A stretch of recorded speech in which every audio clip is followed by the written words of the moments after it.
മോളെ അമ്പിളി, നീയും ഇരുന്ന് കഴിക്ക. എല്ലാരും കഴിച്ചു കഴിഞ്ഞാ പിന്നെ നീ ഒറ്റയ്ക്കായി പോവില്ലേ? അത് കുഴപ്പമില്ല ഭാനുമ്മേ. ഒറ്റയ്ക്കാവുന്നത് എനിക്കിപ്പോ ഒരു ശീലമായി. ഞാനിപ്പോ നിങ്ങളുടെ കൂടെ ഇരുന്ന മക്കൾ ആരെങ്കിലും ഉണർന്ന് കരഞ്ഞ ആഹാരം പാതി വഴിക്കിട്ട് പോവേണ്ടി വരും ഭാനുമ്മേ. ഞാൻ വേഗം കഴിച്ചെഴുന്നേറ്റോളാം. ചേച്ചി ഇരുന്നോ. എന്തിനാ ചിരു ധൃതി വെക്കുന്നേ? എനിക്ക് വിശപ്പ് തോന്നണ്ടേ? ഞാൻ കുറച്ച് ജോലികളൂടെ ഒതുക്കിയിട്ടേ കഴിക്കൂ. ചേച്ചി ഇങ്ങോട്ട് ഇരുന്നേ.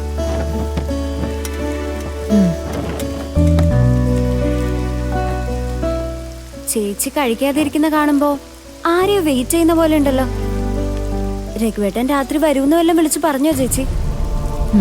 ആ, ഞാൻ ഫോൺ ഉപയോഗിക്കുന്നുണ്ടെങ്കിലല്ലേ എന്നെ വിളിക്കാൻ പറ്റൂ. അതെന്താ അമ്പിളി നീ ഫോൺ ഉപയോഗിക്കണ്ടെന്ന് വെച്ച്? എനിക്കതുകൊണ്ട് പ്രയോജനമൊന്നുമില്ല ഭാനുമ്മേ. ഒന്നാമത് അതിൽ കുത്തിയിരിക്കാൻ സമയമില്ല. പിന്നെ എന്തെങ്കിലും അത്യാവശ്യം വന്നാൽ അച്ഛൻ്റെ കയ്യിലും ചിരുവിൻ്റെ കയ്യിലും ഒക്കെ ഫോണുണ്ടല്ലോ. അല്ല, അപ്പൊ നാളത്തെ ഫംഗ്ഷന് വരാൻ രഘുവേട്ടനോട് അമ്പിളി ചേച്ചി വിളിച്ചു പറഞ്ഞില്ലേ? ഞാനെന്തിനോട് രഘുവേട്ടനെ വിളിച്ചു പറയുന്നേ? ഇത് രഘുവേട്ടൻ്റെ കൂടെ വീടല്ലേ. ഇവിടെ നടക്കുന്ന ഫംഗ്ഷന് ഞാൻ അദ്ദേഹത്തെ ക്ഷണിക്കണോ?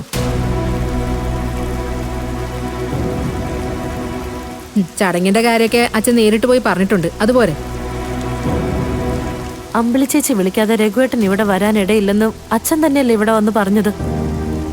അതുകൊണ്ടല്ലേ ഞങ്ങളത് ഓർമ്മിപ്പിക്കുന്നത്. ആ, നിങ്ങൾ ഓർമ്മിപ്പിക്കേണ്ടത് എന്നെയല്ല ചീരു, നിങ്ങളുടെ രഘുവേട്ടനെയാ. ഈ പഞ്ചരത്നത്തിൽ അച്ഛനേക്കാൾ വലിയ ആളല്ലല്ലോ ഞാൻ. അതുകൊണ്ട് അച്ഛനെ ഓർത്തെങ്കിലും വരണമെന്ന് നിങ്ങൾ രഘുവേട്ടനെ വിളിച്ച് പറ. അല്ലാതെ ഞാൻ ക്ഷണിച്ചിട്ട് ആരും ഇവിടെ വരാൻ പോകുന്നില്ല. ഭാനുമ്മേ, ഞാൻ കുറച്ചുകൂടെ കഞ്ഞി എടുത്തിട്ട് വരാം.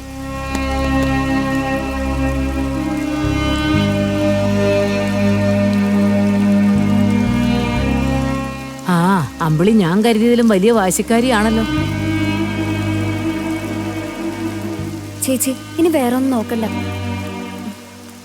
നമുക്ക് രഘുവേട്ടനെ വിളിക്കാം. മോന്റെ ഫംഗ്ഷന് വന്നേ പറ്റൂന്ന് ചീരു ചേച്ചി പറഞ്ഞ രഘുവേട്ടൻ ഉറപ്പായിട്ടും വരും. അതെ, നീ എന്തായാലും രഘുവിനെ ഒന്ന് വിളിച്ചു നോക്ക്. എന്റെ കൂടെ ആവശ്യമല്ലേ, ഞാൻ വിളിക്കാം.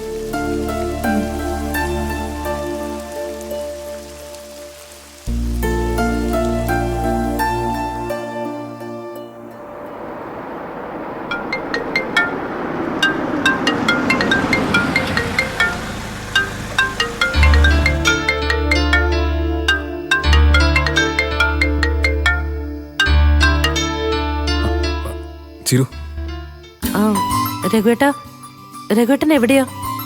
ഞാൻ വണ്ടിയിലെ ചിരു, ഡ്രൈവ് ചെയ്യായിരുന്നു. ആഹാ, ഇങ്ങോട്ട് വന്നോണ്ടിരിക്കണോ രഘുവേട്ടാ?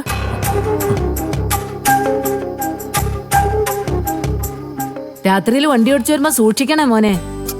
ആ, ഭാനുമയോ? മഞ്ചാരടുപ്പം പോയി കാണുമല്ലേ? ആ അതെ രഘു, നീ ഇന്നെന്തായാലും ഇങ്ങോട്ട് വരുമെന്ന് എനിക്കറിയാം. അപ്പൊ പിന്നെ ഞാൻ തനിച്ചായി പോവില്ലേ അവിടെ?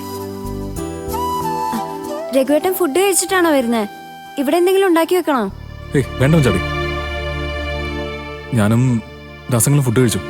ആ, അങ്കിളും രഘുവേട്ടനും ഒരുമിച്ചാണോ വരുന്നത്? നിങ്ങൾ എപ്പോ എത്തും രഘുവേട്ടാ? അല്ല, അച്ഛനോട് വെയിറ്റ് ചെയ്യാൻ പറയണോ? ഏയ് അത് വേണ്ട ചിരു. ഞങ്ങളെ നേരെ അങ്ങളുടെ വീട്ടിലേക്ക് പോവാം. ഇന്നെന്തായാലും അങ്ങോട്ടേക്ക് വരുന്നില്ല. ചിരു, നാളെ അങ്ങോട്ട് വരാൻ അങ്കിൾ നിർബന്ധിക്കുന്നുണ്ട്. പക്ഷേ എന്റെ മോന്റെ ചടങ്ങിന് രഘുവേട്ടൻ വരില്ലെന്നാണോ? എനിക്ക് വരണമെന്ന് ആഗ്രഹമില്ലെന്നിട്ടല്ല മോളെ. അമ്പിളിക്ക് ഇഷ്ടമല്ലാതെ ഞാൻ അങ്ങോട്ട് വന്നാൽ പിന്നെ അതെല്ലാവർക്കും ബുദ്ധിമുട്ടാവും. നീ ഫോണങ്ങനെ ആ മോളെ ചിരു, ഞാനും രഘുവും നാളെ രാവിലെ അവിടെ എത്തിയിരിക്കും. അതിന്റെ പേരിൽ എന്ത് ബുദ്ധിമുട്ടുണ്ടായാലും നമ്മളെല്ലാവരും കൂടി അങ്ങ് സഹിക്കും. അല്ലാതെ പിന്നെ. അല്ല, രഘുവിനെ അമ്പിളിയെ നമ്മൾ ഇന്നും ഇന്നലെയോ കാണുന്നതാണോ? നാളെ തന്നെ അവരുടെ കാര്യത്തിൽ ഒരു തീരുമാനം ഉണ്ടാക്കണം ദാസാറ്. അതിനു വേണ്ടിയ ഭാനുമേ ഞാനും കൂടി വരുന്നത്. നാളെ 2 ചടങ്ങാണ്. ഒന്ന് ചീറുവിന്റെ കുഞ്ഞിന്റെ നൂലുകെട്ട്, അത് കഴിഞ്ഞ് രഘുവിന്റെ അമ്പിളിയുടെയും ഒത്തുതീർപ്പ് ഫോർമുല. നമ്മളെല്ലാവരും കൂടി ഒന്ന് ആഞ്ഞു പിടിച്ചാൽ തീരാവുന്ന പ്രശ്നമല്ലേ ഉള്ളൂ. നമുക്ക് നോക്കാം. നമ്മള് നാളെ പൊളിക്കും അങ്കിളെ. ഇപ്പോഴാ ഞങ്ങൾക്കൊക്കെ ഒരു ഊർജം വന്നേ.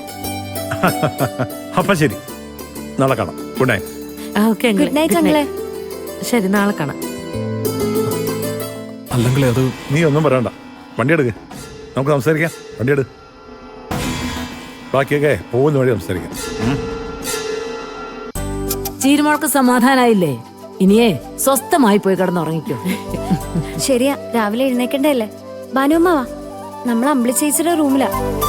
ചീരു ചേച്ചിയുടെ കൂടെ അമ്പിളി ചേച്ചി വന്ന് കിടക്കും. ആ, നീയും അമ്പിളിയും ഇന്ന് അവിടെ പോയി കിടന്നോ. ഞാനേ ചീരുവിന്റെ മുറിയിലെ നിലത്ത് പാ വിരിച്ചൊരു കൂട്ടായിട്ട് കിടന്നോളാം. ആഹാ, അല്ല ഭാനുമ്മ നിലത്ത് പാവിരിച്ച് കിടക്കാനോ? അതൊന്നും പറ്റില്ല. മഞ്ചാടി, നീ ഭാനുമ്മയെ കൂട്ടിക്കൊണ്ടുപോ. അമ്പിളി ചേച്ചി ഇപ്പൊ ജോലിയൊക്കെ തീർത്തിട്ട് വരും. വാ ഭാനുമ്മ. ആ, എന്നാ രാവിലെ കാണാം മോളെ. ആ, മോള് വന്ന് കിടക്കാൻ നോക്ക്. ഞാൻ കിടന്നോളാം ഭാനുമ്മ, നിങ്ങൾ പോയി. ആ മക്കളെ, പിന്നെ നല്ല മഴ വരാൻ പോകുന്നുണ്ട്. ആ, വന്ന് കിടക്ക്. ശരി.